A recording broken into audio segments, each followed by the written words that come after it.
I'm going to do some GIF photography, which is motion picture for about maybe 2 seconds, taken with the phone. You can almost do it almost any smartphone and everything. So I use this tripod mainly to keep the picture in frame. So when you, only thing that moves is maybe the water and everything, but today's pretty calm. It's pretty windless. So I don't know, that's going to be another challenge and stuff.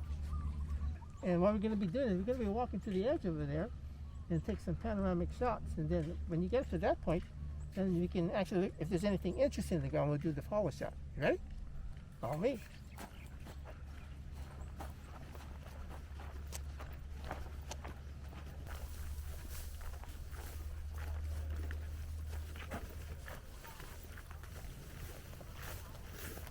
Light is coming from, look at the trees and everything. See that? You see the reflection? So reflection is also part of being light and everything. So you take that in effect. You know how, especially with in objects that are in water, which is really beautiful, because if they're on the water itself and the light is just right, you'll see an inverted reflection, as you see in this case over here, that adds to the aesthetic of the picture. And it can create its own mood and feeling, because that's what it comes down to, is that as a photographer or videographer, is how do you create mood with the light. In fact, right now you can see the light coming across over here. In a few seconds this whole area will be light because the cloud's passing over.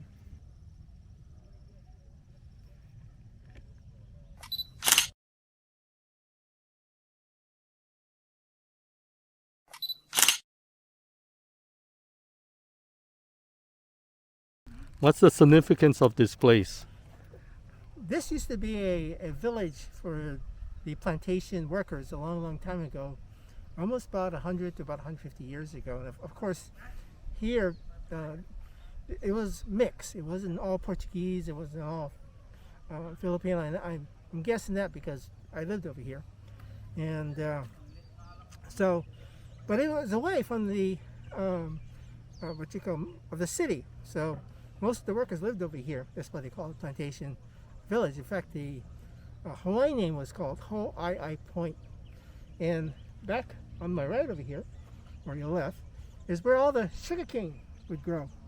And Waipahu, which is the closest town over here, which is about maybe 5 miles from here, was a smaller town, but it was inundated by a whole wide field of sugarcane.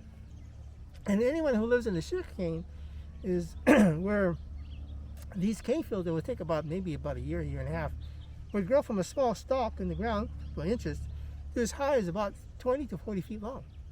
I don't know about 40 feet, but yeah, I would say 40 feet. And at that point, when it was ready to be harvested, the leaves, which had a characteristic, was razor sharp, so you had to have really thick clothing. And so to prevent the workers from getting all cut up, in the old days, they used to use a cane knife. That's what they call a cane knife. But they would burn the cane.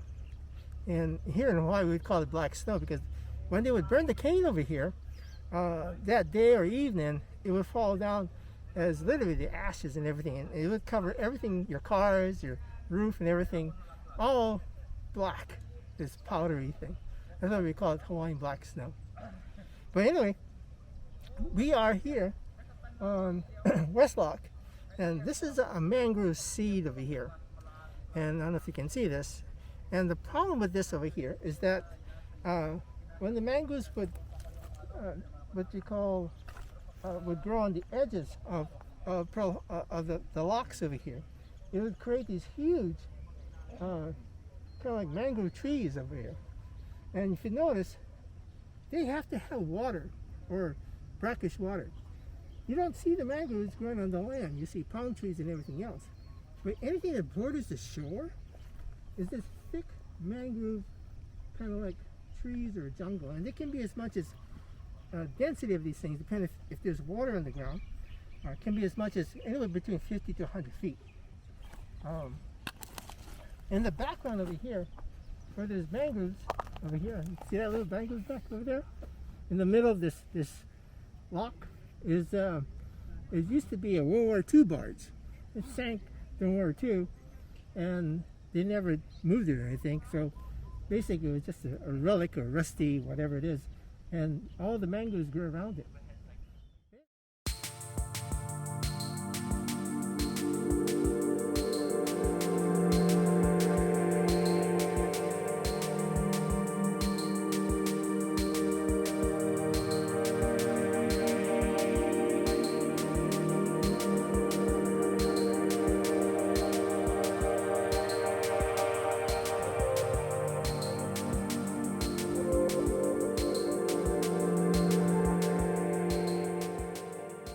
Unique things in Hawaii Point. We're talking about back in the 60s when I was going to high school. I graduated in 1968. But during my senior years, or my high school years, my father worked on the project called the Monkey Island Project. And there, back in this general direction, was a natural form island that was a little bit isolated from this peninsula over here, and everything over here is all government. This is all government property. But what in World War II, they did have some sort of a house there, some sort of an observation point, because when we went on that island, there is a foundation over there, and there's actually a pool. Believe it or not, there's actually a pool in the mountain. Now, what you can't see is that these mangroves are there, and it hides the island. But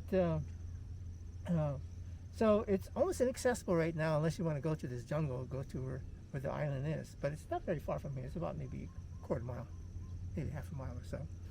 But back in those days, the scientists wanted to experiment on, they discovered a thing called laser, light amplification. It's to be able, it's laser that we know of today, which can be very destructive. It can shoot down airplanes, as well as used in the medical field for surgery, and to be doing very concise surgery as far as taking things out or whatever it is. But it has military, what you call, use. So that time, I don't know if it was secret or not, they used monkeys, and yeah, different kinds of monkeys, and they would use the laser in different ways to experiment on the monkeys.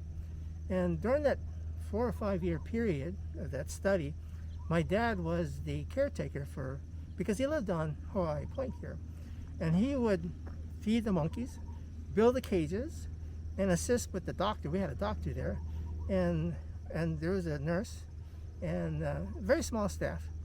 And we would maintain the health, that is, by feeding them. And during the summertime, I would be working over there, cutting up the food for the monkeys, such as apples, oranges, and different types of fruits. But anyway, that was my job during the summer, is to help with the foundation take care of the monkeys. But the real reason is that these monkeys were helpful in today's research as far as how laser used against human beings and what their effects was in that period of time and today's day and age.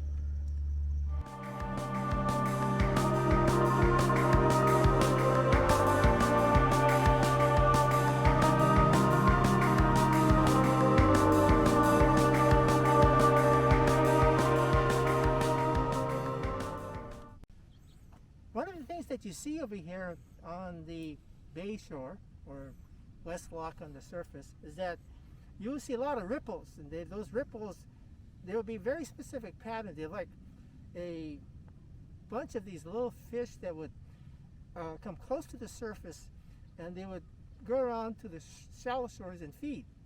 And those that you see, that kind of a ripple, they're called moths, and they're baby moths. And eventually they get bigger over here, and then they go out towards the where the becomes less brackish of a water.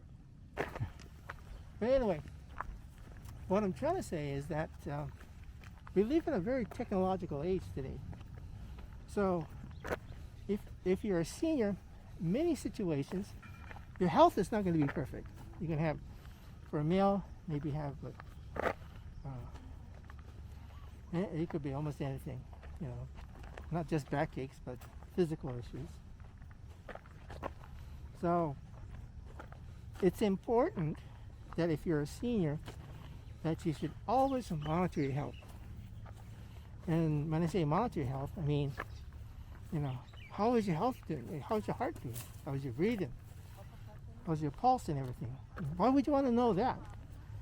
Well, the more information you know about your body, okay, the more you can prevent things from happening to you. That's one of the reasons we have these Fitbit watches, these health things. It will tell you how much you exercise, where you've exercised. It will tell you what your heart rate is. It will tell you your respiratory rate. And one thing good about this is that it tells you your sleep, how well you sleep. And depends upon the complexity. But the thing is, you know what's happening to your body right now. You know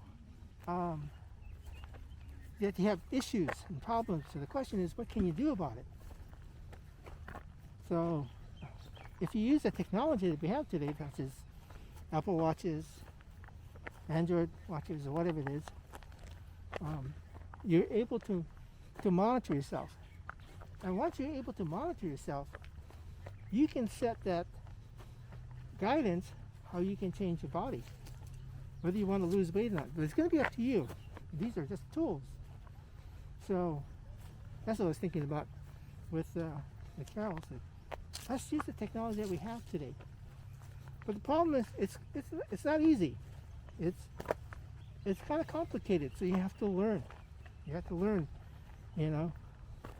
what the sinus rhythm is, or what is a normal heartbeat, what's the normal blood pressure, whatever that is, and how to use these technical watches. But the good thing is, being a senior, that if you're constantly learning something, you're using your brain. So, and your brain is like a muscle as well. So, if you want to lose weight, if you're obese like me, I have to exercise more. But if you don't want to get dementia, and you want to, what you call, prevent memory loss, you have to use your brain to always challenge yourself, both physically and intellectually.